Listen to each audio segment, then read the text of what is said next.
Hi, and welcome back to Lisa's Stamp Studio. My name is Lisa Curcio. I'm continuing with my Fun Fold series, and today I'm going to teach you an overlay fold. I'm going to be using the stamp set called To a Wild Rose along with the coordinating dies. And here's the card we're going to be creating together today. And I have lots of shimmer to go along with it.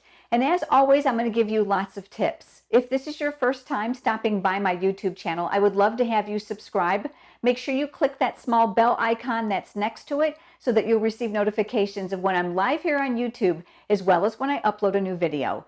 Let's get started on today's Fun Fold card. Here's a good close-up of that overlay Fun Fold. Can you see the shimmer on the front of this card? That is the clear Wink of Stella that I've added when we're all finished. Let's walk through the process of making this very easy Fun Fold. You're going to start with a piece of cardstock that measures 5 1/4 by 5 1/2. If you're visiting here from YouTube, you'll find the video description below includes all the cutting dimensions and supplies for today's project. Make sure you're holding the cardstock so it's 5 1/2 inches across. And then we're going to rotate it just 1/4 turn, and we are going to score at the 4 1/4 inch mark. My trimmer actually has a score blade on it, so I'm going to make that score line here. Whenever I'm doing fun folds, I like to use my bone folder for that nice crisp edge on the card since we are going to have multiple layers. I've cut another piece of cardstock. This one is Whisper White and it measures 3 by 3 3/4. And I'm going to stamp my greeting down here in the lower corner. Since I'm going to eventually be coloring in my rose with alcohol-based markers, I'm using the Memento ink, which is water-based, so that there will be no interaction or bleeding. And I really like this black ink pad. It's my ink pad of choice. I'm going to ink up the words hello from that exact same stamp set, and I'm going to stamp those down here in the lower left corner. While we have the ink pad out, I'm going to bring in some thick Whisper White cardstock. This is where I'm going to be stamping the rose and the leaves that were on the front of my card. Thick Whisper White cardstock is my cardstock of choice when I'm using alcohol-based markers, simply because you're going to get better coverage, it's going to blend easier, and you're going to have a more vibrant tone. And then I'm going to stamp one rose here at the top. The To a Wild Rose stamp set actually comes with additional images that fill this if you wish not to color it in, which is really a great option. It also comes that way for the leaves as well. I'm switching over now to the leaves, and I'll go ahead and ink these up. And I'm going to stamp 3 sets of these. I'm going to start by coloring in the rose, and I'm using the Stampin' Blends alcohol-based markers. There is a light and a dark shade of the same color. You can purchase them individually or as a combo. There is no price reduction, but I love the fact that I can replace one before the other if I favor a shade more. They are dual-ended, so you'll see that there's a line underneath the caps that designate the tips. And since this is a pretty broad area, I'm going to go ahead and use the brush tip on this one. I prefer to use my lightest color first. That's just a matter of preference. I'm simply just coloring in. Any white areas is totally fine. You can go right over the stamped lines as well, just making sure that you stay within the border.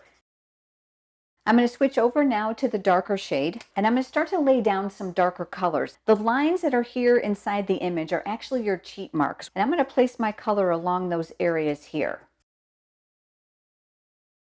Once that's finished, the secret to getting that blended look is coming back with the lighter shade. So I'm going to come back in with the light Flirty Flamingo, and I'm going to blend these colors together by simply going over them.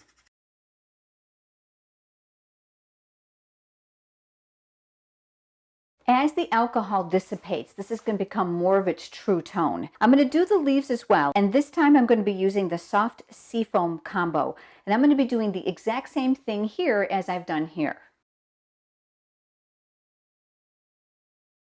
Now you're going to notice that I left a lot more whiter areas inside my leaves just for highlights. It's going to look great when we're finished. The great thing about the Wild Rose stamp set is it's also offered as a bundle, which means you can get the coordinating dies. Now I've gone ahead and I've pulled out the rose and the leaves that we're going to be using here. When you buy in a bundle, it'll save you 10%. So I'm going to go ahead and I'm going to place these in my die cutting machine and cut them out. We've got the die cut pieces here. I'm going to push those aside for just a second because I'm going to do some assembly first. This is an additional piece of Flirty Flamingo cardstock. This measures 4 inches by 4 inches. That white panel with our greeting is going to get mounted here near the bottom. We're going to need this area to adhere it as the overlay to that card.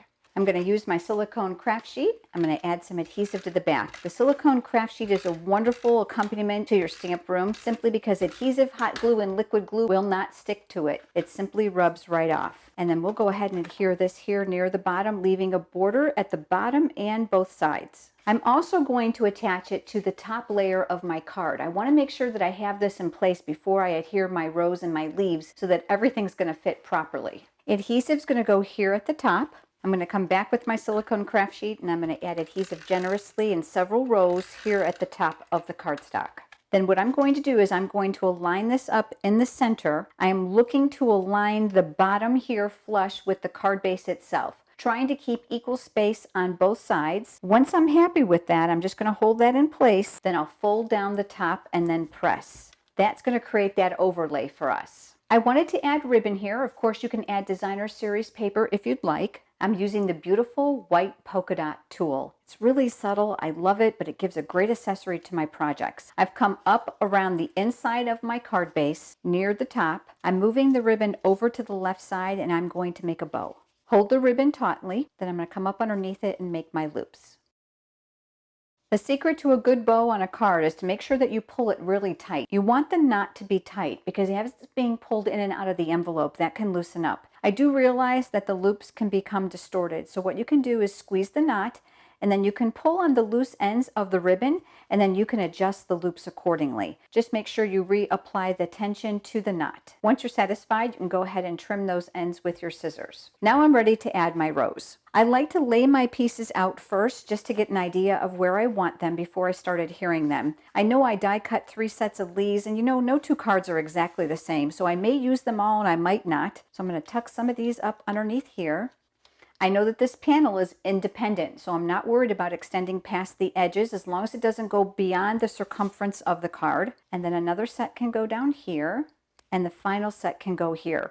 This is going to help fill in some of that white area. Once I'm happy with the placement, I'm going to start with the rows, and I'm going to turn it upside down on my work surface. I'm going to grab my dimensionals, and I'm going to add them closer to the center because I want to leave room to tuck those leaves behind it. We'll remove those paper backings and then I'll tack that in place. I'll then pull out one leaf at a time, and you can either use adhesive, glue dots, liquid glue, whatever you prefer. I'm going to use adhesive. Since I have my silicone craft sheet, I am not worried about adhesive falling on my work surface on those very narrow stems. I can then tuck this right up underneath it, and then I'll come down here to the bottom one and I'll do the exact same thing. And then finally we have our one here on the left, and that'll get tucked down inside. Now let's work on the inside. I've cut another piece of Whisper White cardstock. This measures 4 by 5 1/4. I'm going to go back to my black memento ink and I'm stamping a greeting from that exact same stamp set.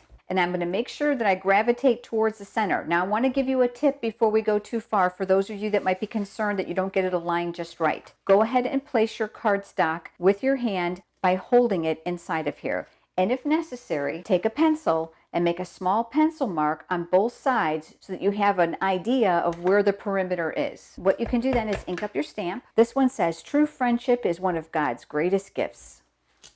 And then I'll come in and erase those pencil marks. I'm going to add adhesive to my back side, and then this will get mounted to the inside of our card. I'm leaving a same border of color all the way around. My last and final step is going to be that sparkle, that shimmer, and I'm going to be using the clear Wink of Stella pen.